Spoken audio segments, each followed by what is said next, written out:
Bonjour à tous, je vais vous présenter la plateforme BizZH, qui est une plateforme de détonation pour l'analyse de mode opératoire d'attaquants. Alors c'est un projet qu'on a mené au sein d'Amosys et on vous présente des travaux de recherche qui sont présentés à César. Donc on est dans le contexte de la détonation dont l'objectif est notamment de mieux comprendre la menace auxquelles font face des organisations. En particulier, on souhaite pouvoir, grâce à une plateforme de détonation, on souhaite pouvoir identifier les techniques, tactiques et procédures, ce qu'on appelle les TTP, et les IOC, les indicateurs de compromission, que utilisent des groupes d'attaquants ciblant une organisation bien spécifique. Et grâce à ces informations, on souhaite pouvoir produire ce renseignement qui sera actionnable et exploitable, et ensuite partageable auprès d'autres équipes de type SOC ou équipe CERT. Alors les approches actuelles pour réaliser la détonation, en général on va utiliser un malware ou un mail avec un phishing, un lien de phishing ou une pièce jointe de phishing qu'on va détonner, donc exécuter dans un environnement isolé de type sandbox qui peut être connecté à internet. Souvent cet environnement est limité à un seul système d'exploitation, un seul OS. Et ce qu'on voit en général, c'est qu'il y a assez peu d'activité utilisateur sur cet environnement, sur cet OS. Ce qui fait que le niveau de leurrage est relativement assez limité. Et par ailleurs, l'OS en lui-même est généralement assez peu adapté aux couleurs de l'environnement qui est attaqué, aux couleurs de l'entreprise. Alors il y a quelques fois où des organisations vont adapter l'OS pour qu'il soit ressemblant aux OS de l'entreprise, mais c'est quelque chose qui est rarement réalisé, ou s'il l'est fait, il est fait manuellement. Alors, le constat qu'on a fait, c'est que ces approches ne permettent pas d'observer tout le spectre de la kill chain, notamment toutes les phases d'attaque qui correspondent au rebond latéral et à l'impact et à l'exfiltration. Également, tout ce qui est canal de CNC, on ne va pas forcément tout observer. Par ailleurs, on va avoir un leurrage qui est limité du fait du faible réalisme de l'environnement, et du coup on va avoir certainement des profils d'attaquants qui vont pas forcément jouer l'ensemble de leur technique d'attaque du fait que le leurrage est limité. Alors, partant de ce constat, ce qu'on a fait, on a posé un cahier des charges afin de développer une plateforme qui réponde à ces différents besoins qu'on vient de présenter, et également d'autres besoins, notamment pour faciliter l'analyse des traces laissées par les attaquants. Donc les 4 besoins qu'on a identifiés, le premier, c'est la capacité à générer un système d'information complet, ce qu'on appelle un ONENet, donc un honeypot de type réseau, avec système d'exploitation complet. L'idée derrière ça, c'est de pouvoir laisser l'opportunité à un attaquant de jouer l'ensemble de ses tactiques d'attaque. Ensuite, on a voulu automatiser au maximum la phase de création de ce SI, et notamment la phase de personnalisation vis-à-vis de l'organisme qui est attaqué, vis-à-vis de l'organisme qui est ciblé. Enfin, pour augmenter le niveau de réalisme et de leurrage de l'environnement ODNet, on a voulu travailler sur une capacité de simulation de comportement utilisateur réaliste, donc ça c'est vraiment un point important et central de cette présentation. Et on souhaite aussi faciliter le travail de l'analyste en lui permettant, en lui mâchant le travail sur l'extraction des traces d'intérêt, des traces d'attaque qui sont collectées sur ce ONENet. Alors ces 4 besoins, les 2 premiers ont été réalisés dans le cadre de la plateforme Biz Platform, et les 2 suivants, c'est la contribution que l'on fait dans le cadre de la présentation de la conférence César. Et ces 2 dernières fonctionnalités s'appuient sur la plateforme Biz. Alors qu'est-ce que c'est que cette plateforme ? Alors c'est un développement réalisé au sein d'Amosys qui vise à pouvoir construire de manière automatisée un environnement de type Honeypot, notamment en travaillant sur la simulation d'un système d'information et notamment sur un environnement Windows de type Active Directory. Donc on a la capacité à pouvoir déployer de manière automatisée un Active Directory et à enrôler l'ensemble des machines dans ce domaine. On a également travaillé sur une étape de personnalisation du SI et des ressources qui sont déployées par rapport de manière à ressembler au SI d'une entreprise qui est ciblée. Alors pour information, la plateforme Biz a reçu en janvier 2020 le premier prix du défi Deceptive Security organisé par la DGA, le commandement de la cyberdéfense et l'innovation Défense Lab. Alors, la première contribution qu'on réalise et qu'on présente dans le cadre de la conférence César, c'est celle-ci, c'est la simulation de comportement utilisateur réaliste. Alors le besoin découle du fait qu'il y a dans la littérature et dans la nature différents codes malveillants qui disposent de routines de détection d'environnement euh, de sorte que s'il n'y a pas d'action utilisateur sur ces environnements, notamment sur les postes de travail, alors le code malveillant ne s'exécute pas jusqu'au bout. On a deux exemples là, qui sont cités, l'un qui va attendre notamment la fermeture de documents pour pouvoir s'activer, et l'autre qui va vouloir échapper à la détection, notamment dans le cas de Sandbox, et il va attendre qu'il y ait un nombre minimum de clics souris qui soit réalisé avant d'exécuter la charge utile. Donc voilà, tout ça pour dire que il existe pas mal de techniques malveillantes pour s'assurer qu'on est bien sur un poste utilisateur avec un humain qui est présent derrière son clavier. On a donc un besoin, dans le cadre d'un pot de miel ou d'une plateforme de détonation, on a besoin d'avoir une capacité de génération d'actions utilisateurs qui soit le plus réaliste possible.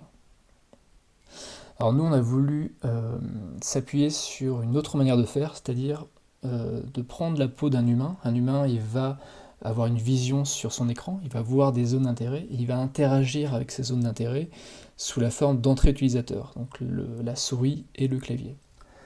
Alors notre solution, ça suppose de combiner deux approches, l'une qui est déterministe, l'autre qui est opportuniste. La première donc s'appuie sur un framework qui permet à la base, avec un catalogue d'actions unitaires, de créer des scénarios réalistes. Alors l'intérêt d'un tel framework, c'est d'avoir des scénarios et des actions qui sont maîtrisées, qui sont déterministes. Mais par contre, comme inconvénient, on va avoir comme faiblesse d'avoir une faible capacité de généralisation. C'est-à-dire que si on fait face à un environnement desktop qui n'est pas connu à l'avance, on va avoir du mal à générer des actions et donc des scénarios crédibles. C'est pour ça qu'on a combiné avec un moteur d'apprentissage qui va permettre de reconnaître des images, reconnaître des motifs dans ces images, notamment des zones d'intérêt qu'on aurait au préalable apprises, et qui va pouvoir permettre d'interagir avec ces zones d'intérêt. Donc là, on a un avantage, c'est qu'on va pouvoir généraliser ces interactions sur des environnements qui ne sont pas forcément connus à l'avance. Donc on a développé notamment la partie moteur d'apprentissage dans une bibliothèque d'Esker qu'il est prévu de rendre open source, et donc qui a comme fonctionnalité de prendre en entrée des captures d'écran et de produire en sortie des détections d'objets, de pouvoir segmenter une image, pouvoir extraire des paragraphes par exemple, ou des fenêtres. On a aussi un petit moteur de détection de liens, donc qui permet de naviguer sur des pages web, sur internet, et donc de détecter les liens et de naviguer de lien en lien. Un petit mot sur la partie algorithmique et apprentissage. Donc on utilise l'algorithme Réseau de neurones Faster RCNN. En termes de données, ce qui est intéressant, c'est qu'on a eu besoin d'assez peu de données ou de captures d'écran annotées pour pouvoir avoir un résultat qui est très satisfaisant. Ce qu'on obtient en termes de résultats, c'est quand on arrive à détecter et à faire de la prédiction donc de zones d'intérêt à une performance de 5 images par seconde en mode test. En termes de résultats avec la bibliothèque d'Esker, voilà ce qu'on obtient. Donc là, on a une capture d'écran sur laquelle on a appliqué les annotations des objets qu'on a détectés. Donc on détecte des répertoires, on détecte des boutons, on détecte des icônes qui nous permettent de lancer des applications. Donc là, Thunderbird et Firefox. Et on peut ensuite obtenir cette sortie, donc ces objets annotés, et interagir avec eux et créer des scénarios utilisateurs.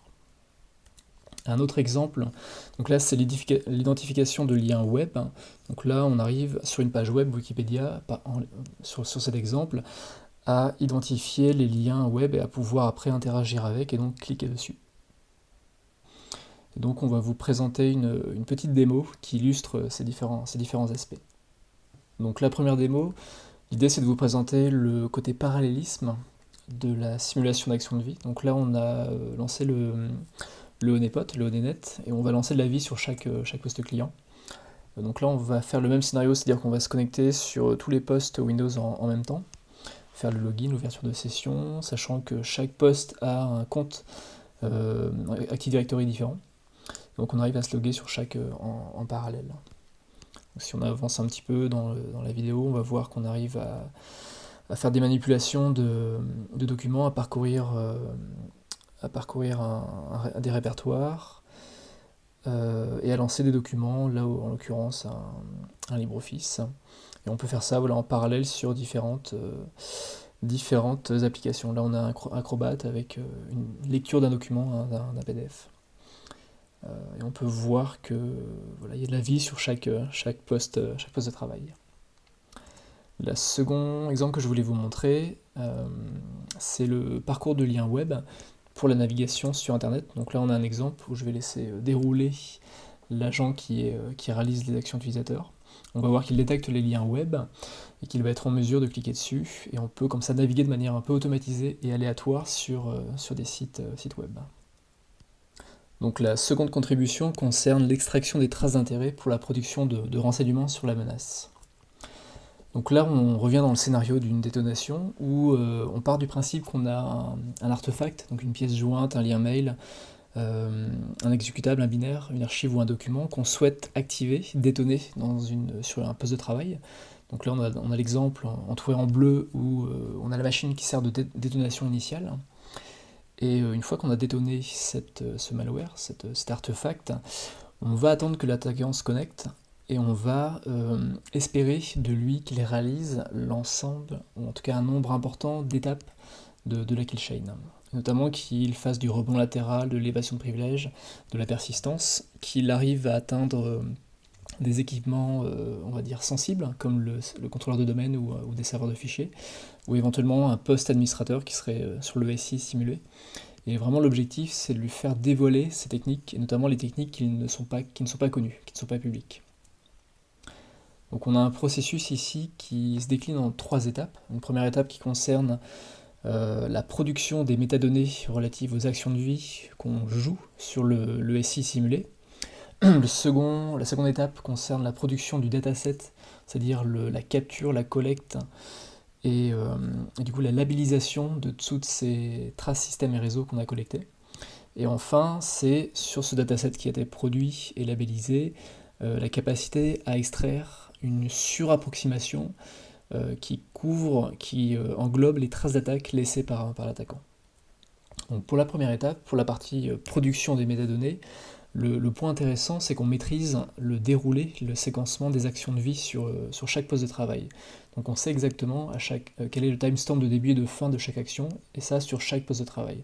Donc on est en mesure de pouvoir produire des métadonnées, ici au format JSON, de ces actions de vie. Et ensuite, on est en mesure de pouvoir connaître aussi des éléments de paramétrage de ces actions de vie, notamment les logins, les applications lancées, les fichiers qui sont accédés, en écriture notamment. Donc tout ça, c'est des choses qu'on connaît lorsqu'on joue les actions, et on va pouvoir les insérer dans les métadonnées.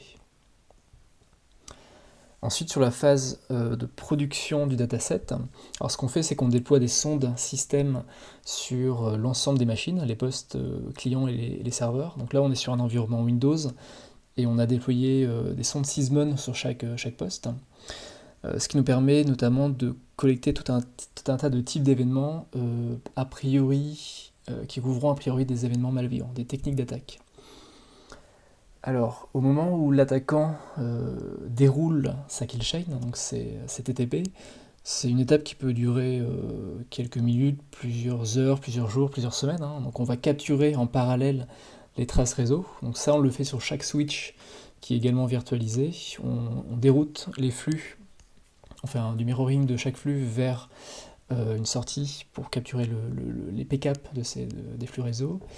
Et le point important, c'est qu'on va aussi capturer les traces système. Donc on va router tous les logs Windows vers un puits de log qui va permettre de collecter tous les événements système en temps réel. Alors le principe, l'architecture de la génération de dataset est la suivante. On va avoir une base d'actions utilisateurs et donc de scénarios utilisateurs qui sont maîtrisés. On va avoir, avec le moteur d'apprentissage, des capacités à cliquer et à faire des frappes clavier à des instants précis, ce qui va nous permettre de créer des scénarios aussi un petit peu moins déterministes, donc avec un peu d'opportunisme.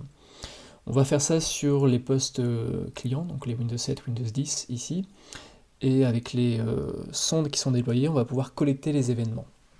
On envoie ça dans un puits de log, un R6 log, et les événements vont être normalisés en JSON avec un composant Logstash.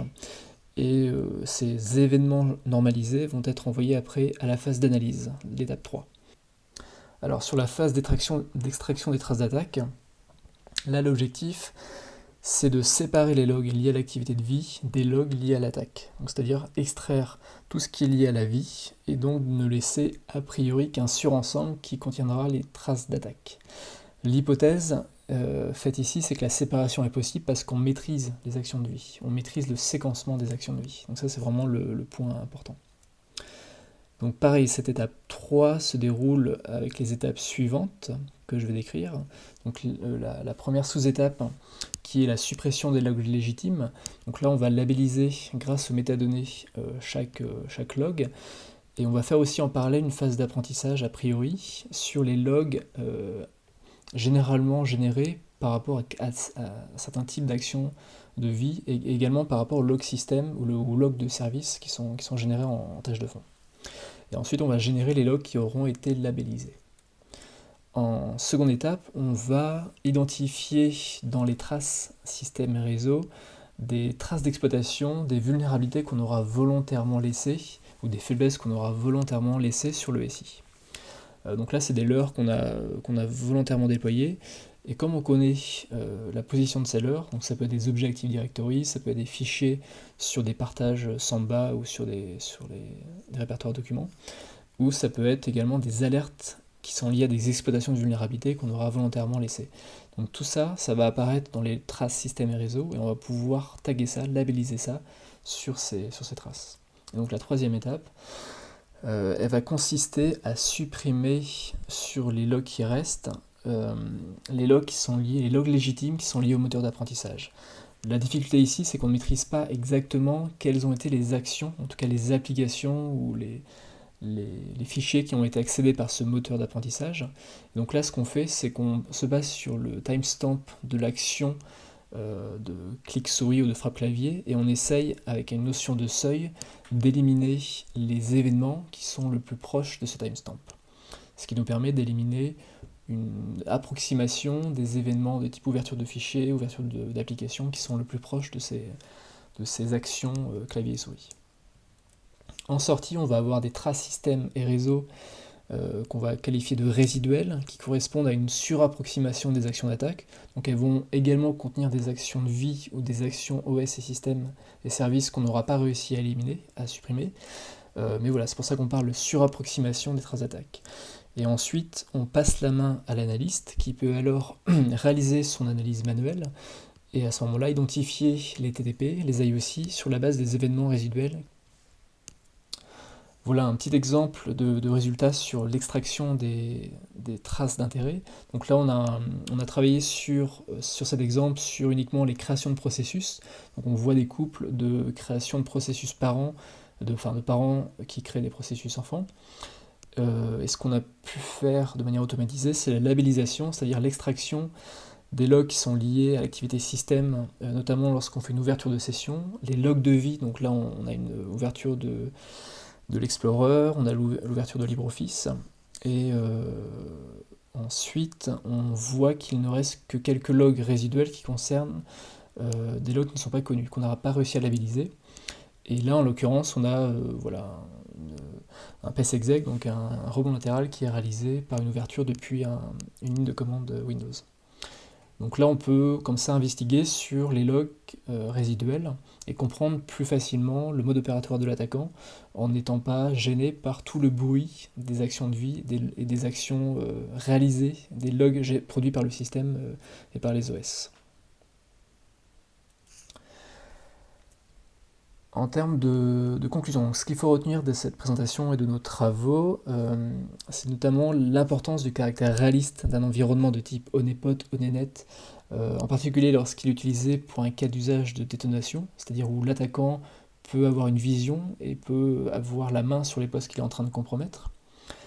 Et donc tout l'intérêt de ce réalisme, c'est également de servir à exposer les techniques, notamment les moins connues, de ces groupes d'attaquants, de ces attaquants. Et tout ça permet du coup de faciliter le travail de l'expert, de l'analyste, pour comprendre le mode opératoire et du coup produire du renseignement sur la menace. En termes de perspective, on prévoit de travailler sur plusieurs points, notamment la furtivité de la virtualisation, qui est un point important pour ne pas être détecté par les attaquants. Et également un travail sur le passage à l'échelle, pouvoir travailler sur des SI simulés de plusieurs dizaines, voire centaines de postes. Ensuite, on veut aussi travailler sur la partie métier investigation et notamment mieux prendre en compte la partie des traces réseau qui ont été capturées. Là, jusqu'à présent, on s'est surtout intéressé aux traces système.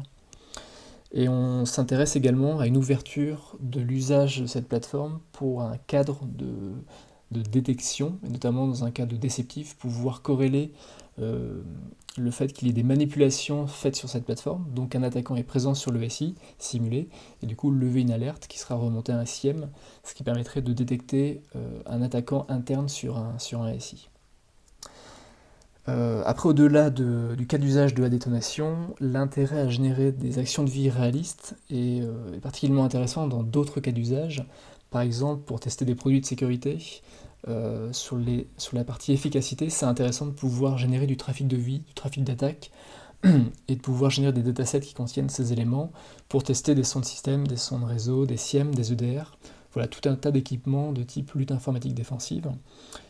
Par ailleurs, dans un cadre d'entraînement et de formation, c'est intéressant de pouvoir immerger l'étudiant dans un cyber-range, un environnement où il y a de la vie et de l'attaque de manière assez réaliste. Donc voilà, deux cas d'usage qui sont intéressants au-delà du cas d'usage de la détonation. Donc je vous remercie de m'avoir écouté. N'hésitez pas à me poser des questions, soit par mail, soit directement sur l'espace de questions-réponses qui va suivre. Merci.